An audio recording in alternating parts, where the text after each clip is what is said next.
Arte a rendu hommage ces dernières semaines à un grand cinéaste français, Henri-Georges Clouzot.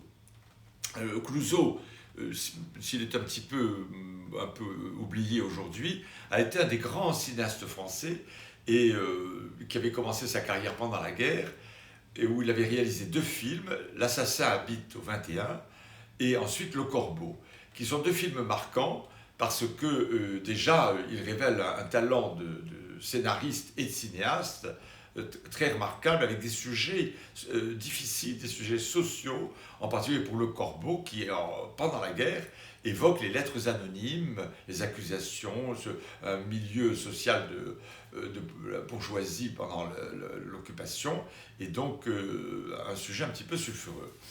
Il sera d'ailleurs à la fin de la guerre un peu ennuyé parce qu'on l'avait accusé d'avoir travaillé pour une société de production allemande, la Continentale, en oubliant que justement le patron de la Continentale, l'allemand Greven, avait beaucoup plus de liberté que n'en avaient les producteurs français qui subsistaient pour réaliser donner beaucoup de liberté aux cinéastes. Clouzot en a profité. Il est écarté des studios, mais dès 1946-47, il va pouvoir revenir faire des films, et il va faire ce film, rester un grand classique, donc Quai des Orfèvres. C'est d'après un roman policier d'un auteur belge, Timan, et que Clouzot va adapter, et pour en raconter une histoire qui est l'histoire d'un criminel, naturellement, et dans deux milieux différents. Le film commence dans le Paris de l'après-guerre, où on sent encore cette atmosphère lourde qui a été celle de l'occupation, les métros la nuit, qu'on hésite il faut prendre les derniers, les privations encore, il y a encore des rationnements de pain, de produits de nécessité, etc.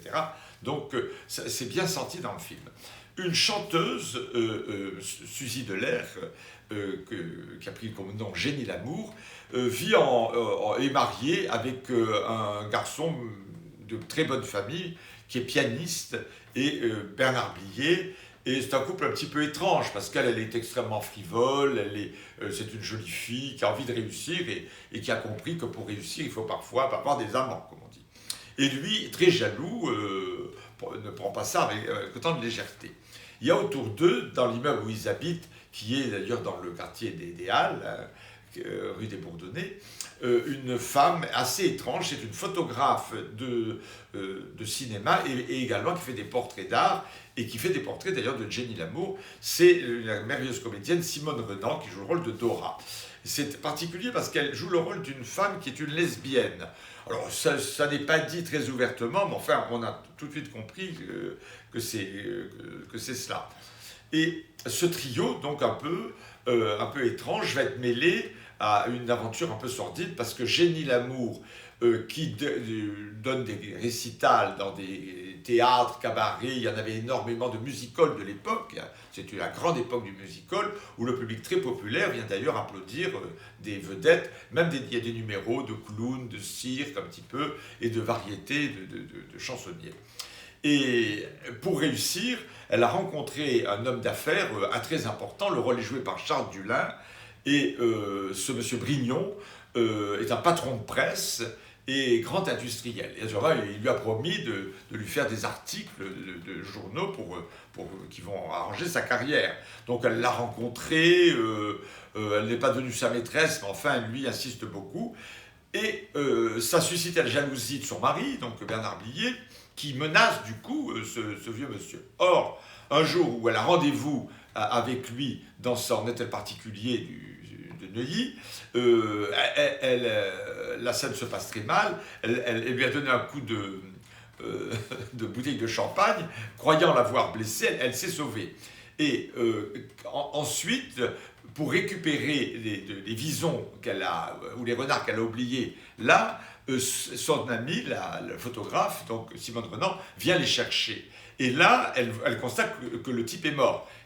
Est également venu pour lui régler son compte le mari Bernard Blier. Donc 3 personnes ont été ce soir-là voir ce monsieur qui est mort, Charles Dulin.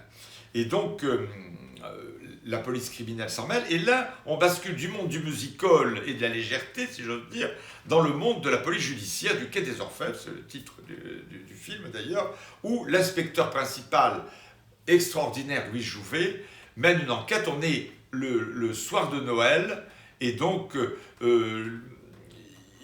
il est chargé de l'enquête, et il a chez lui, on comprend que c'est un policier qui a d'abord été à la Légion étrangère, à Sidi Bel Abbès, et il a ramené d'Afrique un orphelin, un petit enfant noir qui l'élève, qui paye des études, qui est en pension, et qui est justement là à Noël pour passer un Noël, mais il ne va pas pouvoir s'occuper de lui.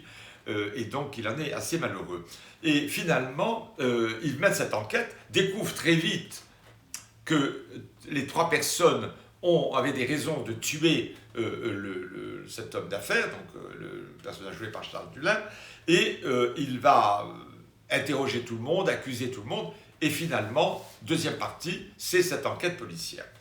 Alors, il y a des rebondissements, ça va se rétablir parce que le vrai criminel, eh bien, c'est un type qui est rentré un peu par hasard, voyant que la porte était ouverte dans la maison, et le monsieur n'était pas encore mort, et donc il lui a tiré 3 balles de pistolet dans la tête, et c'est lui l'assassin. C'est joué par un acteur de second rôle, mais qui a été un très très grand acteur, qui était Robert Dalban, qui avait une immense carrière au cinéma.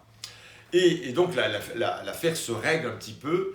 C'est un film d'acteur. J'ai dit la présence de Louis Jouvet, qui était un des rôles principaux, de Charles Dulin dans ce petit rôle, naturellement, mais également de Bernard Blier, qui était une vedette importante, de Simone Renan, et aussi de tout un tas d'acteurs secondaires qu'on admire, qui sont, par exemple, Pierre Larquet, ou même Jeanne Fusier-Gire dans des petits rôles. Et puis il y a Suzy Delair, qui est un des rôles principaux également, le rôle de cette chanteuse, et elle chante là-dedans, entre autres, 2 chansons qui ont été des succès, donc une fameuse, un air un petit peu, comme on dit, olé olé, c'est l'histoire de... Elle chante le tralala, qui est une manière de montrer un petit peu sa croupe bondissante, si j'ose dire, et puis des chansons plus mélancoliques, qu'elle chante dans un cabaret. Et dans cette atmosphère magnifique, Clouzot fait à la fois le portrait d'une époque, et en même temps, il a une patte, Clouzot, parce que il a une manière de diriger les acteurs, et c'est un homme qui aimait les acteurs. Et dans des toutes petites apparitions, on retrouve des figures d'acteurs qui avaient fait des carrières, même avant-guerre, etc. Et puis là, on est après la guerre, hein, c'est assez dur de travailler, et donc il a eu cette générosité, alors qu'il était considéré comme un homme très très dur, très difficile, très exigeant. On sait sa querelle avec Brigitte Bardot quand il a tourné le film La Vérité, où elle s'est plainte parce qu'il a été très très dur avec elle. Et on voit en effet sa générosité quand même, d'avoir fait travailler tous ces acteurs secondaires et d'avoir tiré d'eux le meilleur possible. Donc, ça va être un grand succès qui aura le Lion d'Or au Festival de Venise en 1947 ou 1948, et sera donc un des grands succès. Clouzot va continuer une carrière magnifique avec alors, deux films formidables, très classiques aussi. Hein. C'est un film qui est Les Diaboliques, d'après un roman de Boileau-Narcejac, et Le Salaire de la peur, qui va être la révélation d'Yves Montand avec Charles Vanel. Et ces 2 films, le Salaire de la peur va servir de modèle plus tard au cinéaste américain Steven Spielberg, qui va réaliser son premier film qui s'appelle Duel, qui est l'histoire d'une poursuite, un camion qui poursuit une voiture pour provoquer un accident pendant tout le film, un film formidable d'ailleurs, qui était le premier grand succès de Spielberg et qu'il a lancé. C'est très inspiré par Le Salaire de la peur. Et quant au Diabolique, ça va tellement impressionner d'autres cinéastes que Alfred Hitchcock, qui admire beaucoup le film, va vouloir reprendre un roman de Boileau-Narcejac, et ça sera Vertigo, qui est un des chefs-d'œuvre d'Hitchcock. Et Hitchcock doit beaucoup à Clouzot en lui empruntant des éléments d'images, des séquences. Une en particulier est extraordinaire. Dans Les Diaboliques, je le rappelle, Paul Meurice est assassiné par sa femme et sa maîtresse, et dans une baignoire, et où il doit être noyé. Et quand la baignoire se vide, il y a un plan sur la sortie du trou de la baignoire, naturellement, l'eau qui finit par s'écouler comme ça. C'est exactement un plan comme cela qu'on voit dans le Psychose d'Hitchcock, qui a repris absolument la séquence comme une espèce d'hommage à Truffaut. Voilà, je crois que de temps en temps, il est bon de rendre hommage à des cinéastes magnifiques.